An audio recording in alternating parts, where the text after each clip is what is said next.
Good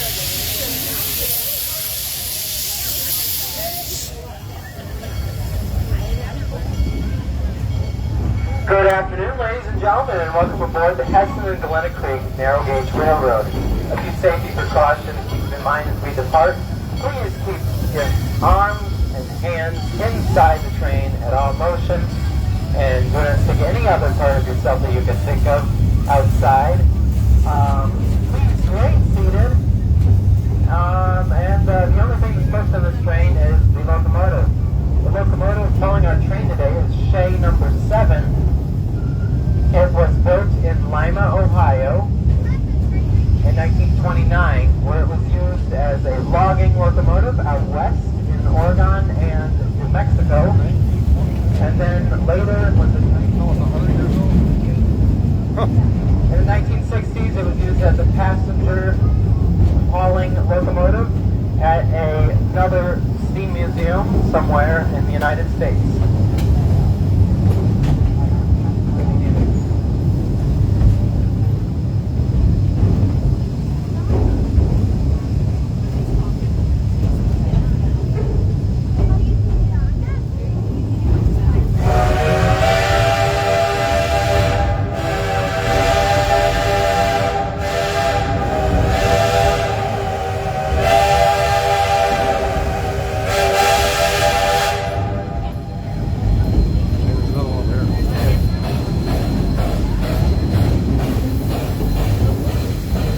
On your left, those are volunteer campgrounds. This is where our volunteers can stay overnight rather than having to travel home and back.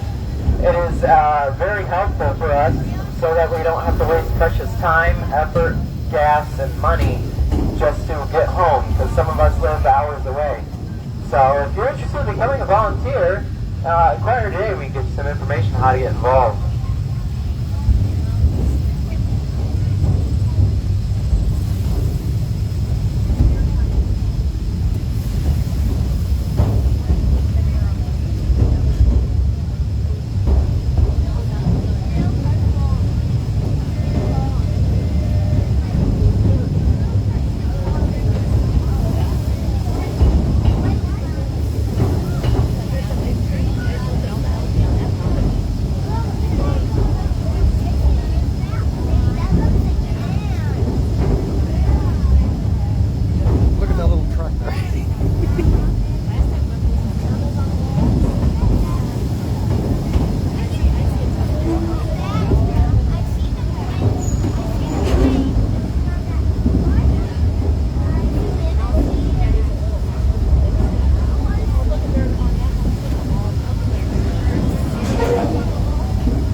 Alright, ladies and gentlemen, we are climbing Cinder Point. This is our climb to the highest point on the railroad. We will arrive shortly to our Glacier Pass. That is the highest point. It is an elevation of 725 feet above sea level, and we'll be talking about that just shortly, so we'll get in depth on that.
now reached the summit of Glacier Pass. As I said earlier, it's at an elevation of 725 feet above sea level. We are now 60 feet higher than when we left Hudson Junction. This elevation change is comparable to a 6-story building. 10 feet is 1 story, so I think you get the picture. On the right, you can get a good look at our locomotive. And if you haven't noticed, we're riding on 3-foot narrow gauge railroad. No, that does not mean the 3 rails. The 3 rails is actually so that we can run European narrow gauge, which is 2-foot. Making the right turns, yeah, there's the locomotive. You can see you can see the Oregon Lumber Company on the side of the tender. Right hand side.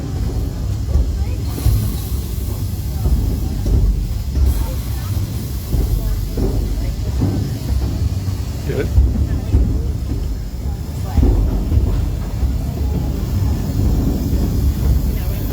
Narrow gauge was built all over the United States in the 19th and 20th centuries. That is where they were used when the rugged when the tight curves and steep hills made the narrower tracks more desirable in these rugged areas. Our railroad is inspired by the many small-scale lumber, many small-scale operations that once served Michigan's vast lumber industry.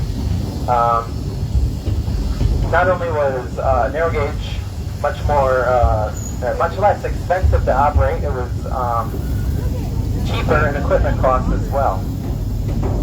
Repairs and infrastructure.